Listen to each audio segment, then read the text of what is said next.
Hello students, welcome to tuition time. I am Rajesh Verma. पिछली कुछ classes से हम 12th की फिजिक्स को स्टडी कर रहे हैं। लास्ट क्लास में हमने पढ़ा था गॉस थ्योरम और उसके प्रूफ को। आज हम देखेंगे गॉस थ्योरम की डिफरेंट एप्लीकेशंस को। तो अपने कॉपी पेन लेकर तैयार हो जाइए। Let us dive together in the ocean of physics.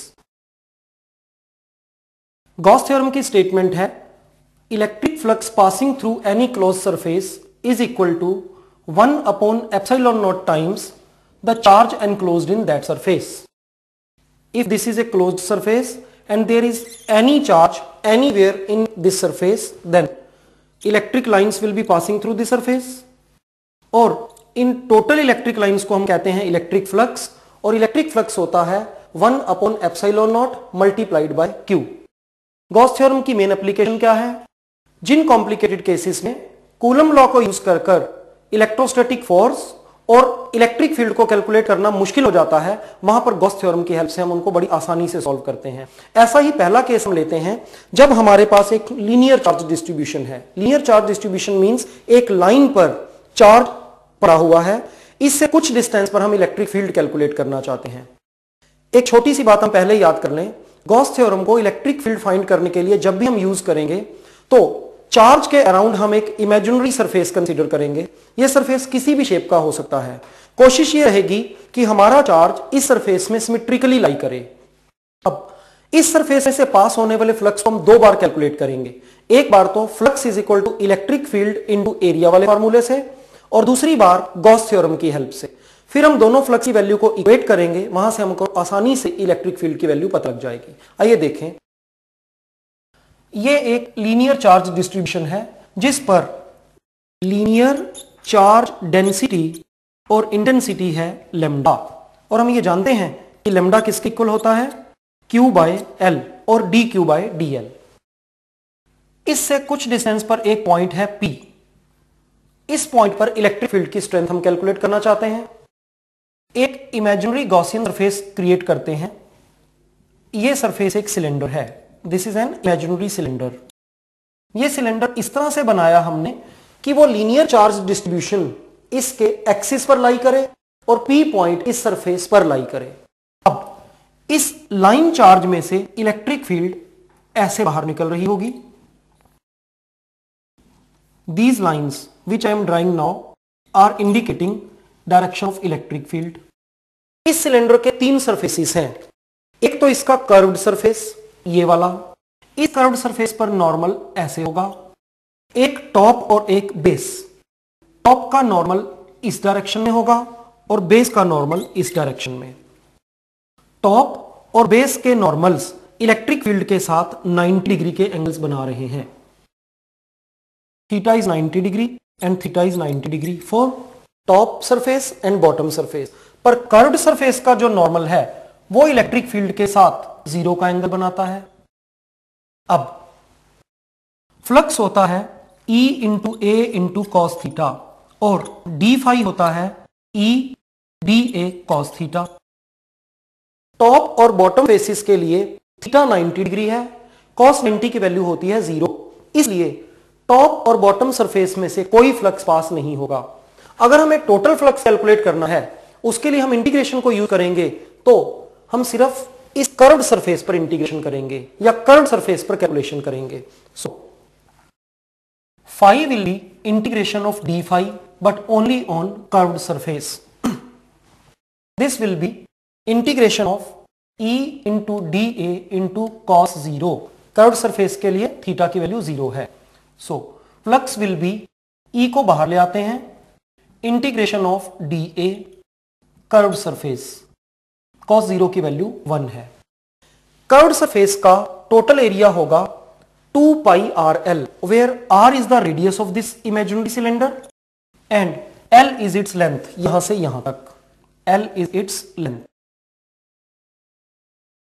ये integral of dA means total curved surface area. Phi is E into its value, इसकी वैल्यू है 2 पाई आर एल। ये तो हुआ एक तरह से फ्लक्स की कैलकुलेशन। अब according to Gauss theorem, we know that flux will be Q upon epsilon naught। दोनों इक्वेशन से फ्लक्स की जो वैल्यू मिली है वो एक ही सरफेस में से पास हो रहा है, इसलिए ये दोनों वैल्यूज इक्वल होंगी। From equation 1 and 2 this E into 2 pi RL is equal to Q upon epsilon naught. So E becomes Q upon 2 pi RL and epsilon naught. हम ये जानते हैं लैम्डा होता है Q by L, इसलिए Q होगा lambda into L. Q is lambda into L. E is Q की value put करने पर lambda into L upon 2 pi epsilon naught r l. L से एल कैंसिल हुआ, इलेक्ट्रिक फील्ड आई 1 upon 2 pi epsilon naught lambda upon r. ये formula numericals में electric field को calculate करने के काम आएगा. अब दो बातें ध्यान देने वाली हैं. पहले जब हम पॉइंट चार्ज की इलेक्ट्रिक फील्ड कैलकुलेट करते थे तो डिनोमिनेटर में आर स्क्वायर आता था. हम यूं कहते थे electric field due to a point charge varies inversely as the square of the distance. पर यहां पर क्या आ रहा है? आर. इट मींस डिस्टेंस बढ़ने के साथ इलेक्ट्रिक फील्ड कम तो होगी क्योंकि आर डिनोमिनेटर में है, डिस्टेंस डिनोमिनेटर में है, पर स्क्वायर के अकॉर्डिंग नहीं, सिंपली आर के अकॉर्डिंग, सिंपली डिस्टेंस के अकॉर्डिंग. या यूं कहें अगर हमारा पॉइंट P जिस डिस्टेंस पर अब है इसके कंपैरेटिवली मान लो 5 टाइम्स डिस्टेंस पर चला जाता है तो इलेक्ट्रिक फील्ड की स्ट्रेंथ 5 टाइम्स कम हो जाएगी. दूसरी जो इंपॉर्टेंट बात नोट करने वाली है वो है यहां पर L का ना होना. इलेक्ट्रिक फील्ड इसकी लेंथ पर डिपेंड नहीं कर रही. नेक्स्ट देखते हैं एक सरफेस चार्ज डिस्ट्रीब्यूशन से कुछ डिस्टेंस पर इलेक्ट्रिक फील्ड की वैल्यू कितनी होगी. ये एक सरफेस चार्ज डिस्ट्रीब्यूशन है. सरफेस चार्ज डिस्ट्रीब्यूशन से मतलब है कि एक शीट पर चार्ज स्प्रेड हुआ है. इस केस में लीनियर चार्ज डेंसिटी नहीं ली जाएगी, इस केस में ली जाएगी सरफेस चार्ज डेंसिटी. आपको याद है इसको किससे रिप्रेजेंट करते हैं? सरफेस चार्ज डेंसिटी का सिंबल होता है sigma. It is sigma. This is point P where we want to calculate the strength of electric field. यहां पर एक इमेजिनरी सरफेस कंसीडर करते हैं पिछली बार की ही तरह, इमेजिनरी गॉसियन सरफेस.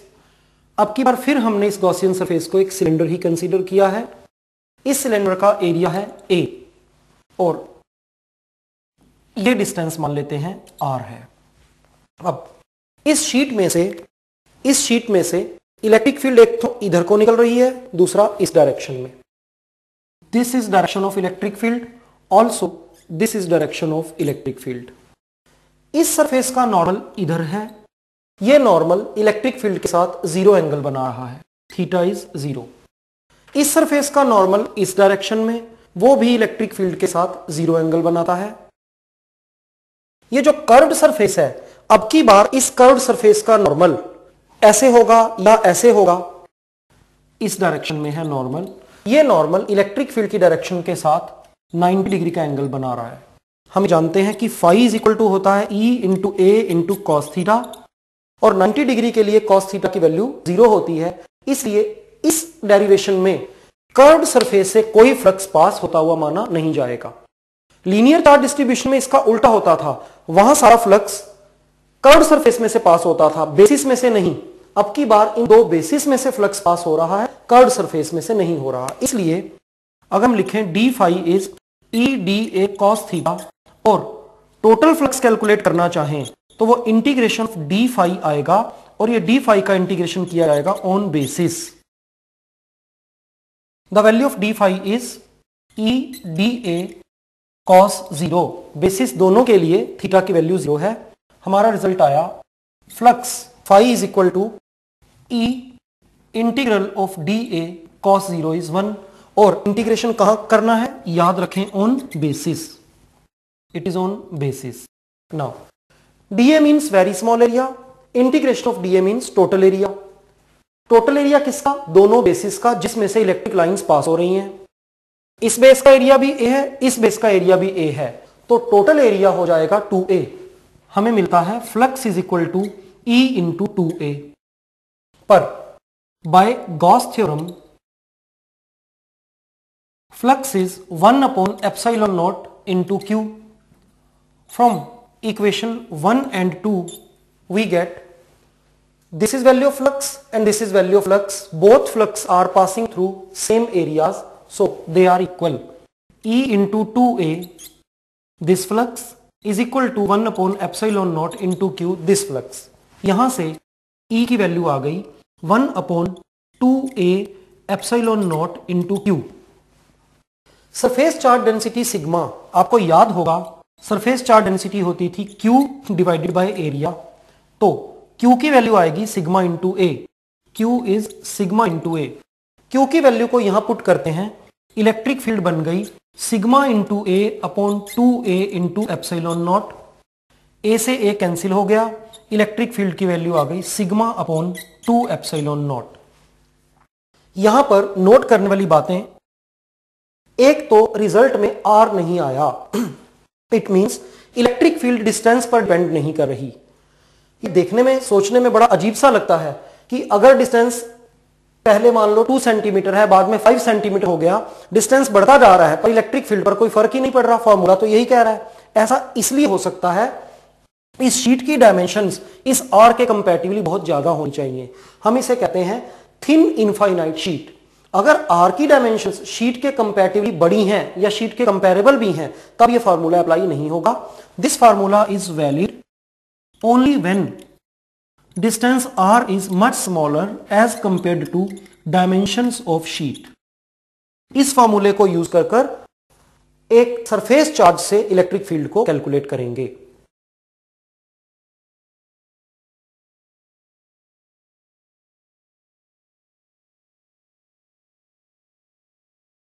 अब हम देखते हैं वो केस जब दो प्लेन शीट्स जिन पर चार्ज है उन्हें एक दूसरे के आमने सामने रखेंगे तो क्या होगा. अभी हमने एक रिजल्ट डिराइव किया है, electric field due to surface charge is sigma upon 2 epsilon naught. इस रिजल्ट को याद रखते हुए आगे बढ़ेंगे. ये एक शीट है जिस पर कुछ चार्ज है और इस पर सरफेस चार्ज डेंसिटी है सिग्मा ए. दूसरी शीट, इस पर सरफेस चार्ज डेंसिटी है सिग्मा बी. इसमें से इलेक्ट्रिक लाइंस ऐसे और ऐसे निकल रही होंगी. This is electric field due to charge on sheet number 1 EA. इसमें इलेक्ट्रिक लाइंस ऐसे होंगी, electric field due to B. हम ये मानकर चलते हैं ये डायरेक्शन पॉजिटिव है और ये डायरेक्शन नेगेटिव. इस रीजन में इस इलेक्ट्रिक फील्ड की डायरेक्शन इधर है और ये इलेक्ट्रिक लाइन जब यहां पहुंचेगी तो डायरेक्शन इधर होगी. इस रीजन में दोनों प्लेट से इस तरफ वाले एरिया में दोनों इलेक्ट्रिक फील्ड नेगेटिव होंगी. यहां पर बीच वाले पोर्शन में ए की इलेक्ट्रिक फील्ड इस डायरेक्शन में है और बी की इलेक्ट्रिक फील्ड इस डायरेक्शन में. ए की इलेक्ट्रिक फील्ड पॉजिटिव होगी, बी की इलेक्ट्रिक फील्ड नेगेटिव. इस तीसरे रीजन में बी की इलेक्ट्रिक फील्ड इधर को है और ए की इलेक्ट्रिक फील्ड भी इधर को है, दोनों फील्ड्स पॉजिटिव होंगी. तो अगर हम इस पोर्शन को 3 डिफरेंट पार्ट्स में डिवाइड कर दें तो आसानी रहेगी. इस रीजन में टोटल इलेक्ट्रिक फील्ड होगी electric field due to A plus electric field due to B. Formula तो तीनों बार यही चलेगा, electric field due to A plus electric field due to B and electric field in this region also is electric field due to A plus electric field due to sheet B.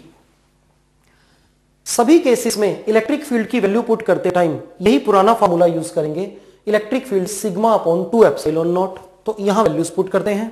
इस region में electric field becomes EA is sigma A upon 2 epsilon naught plus sigma B upon 2 epsilon not. पर क्योंकि EA भी इधर को है और EB भी इधर को, ये दोनों के दोनों नेगेटिव माने जाएंगे. ओवरऑल रिजल्ट आया, माइनस को कॉमन ले लें और 1 अपॉन 2 एप्सिलॉन नॉट को, minus 1 upon 2 epsilon naught common गया, रह गया sigma A plus sigma B. इस रीजन में electric field will be EA value होगी sigma A upon 2 epsilon naught plus sigma B, EB की value sigma B upon 2 epsilon naught. A की field इधर को है पॉजिटिव, B वाली इधर को है नेगेटिव. A वाली पॉजिटिव, B वाली नेगेटिव. कॉमन लेने के बाद 1 अपॉन 2 एप्सिलॉन नॉट को कॉमन लेने के बाद रिजल्ट रह गया sigma A minus sigma B.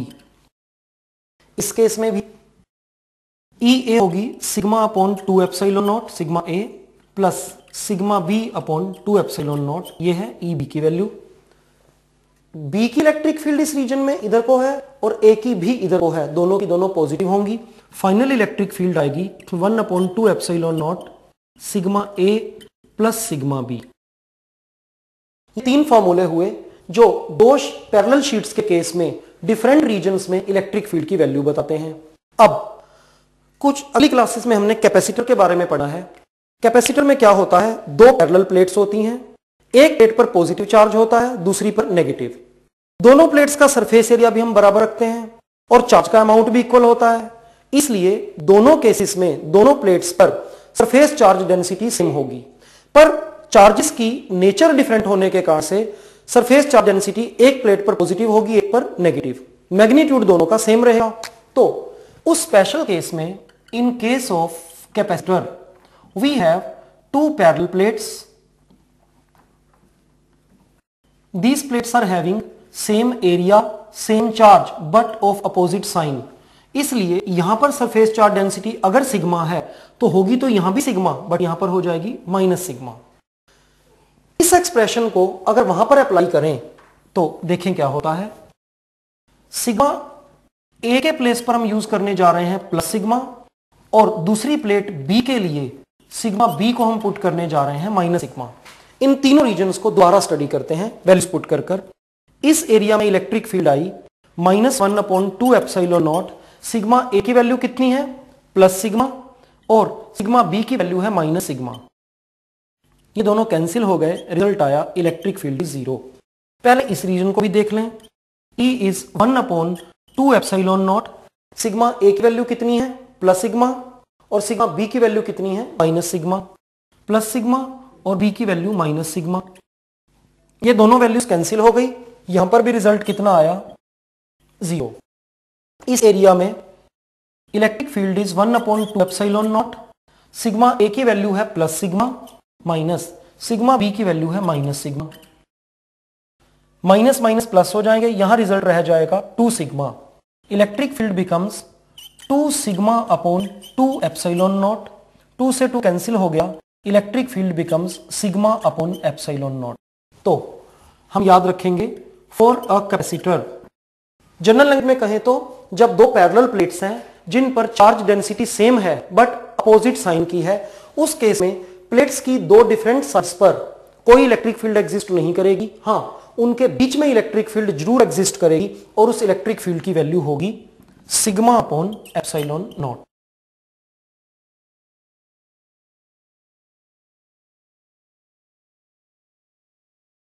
अब देखते हैं अगर एक स्फेरिकल शेल पर चार्ज हो तो उसके कुछ डिस्टेंस पर इलेक्ट्रिक फील्ड की वैल्यू कितनी होगी। इसमें भी हम गॉस थ्योरम को ही यूज करेंगे।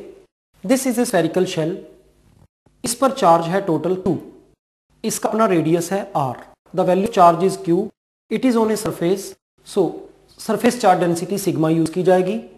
इसका अपना रेडियस है r, और वो पॉइंट p जहां हम इलेक्ट्रिक फील्ड कैलकुलेट करना चाहते हैं वो इसके सेंटर से x डिस्टेंस पर सिचुएटेड है।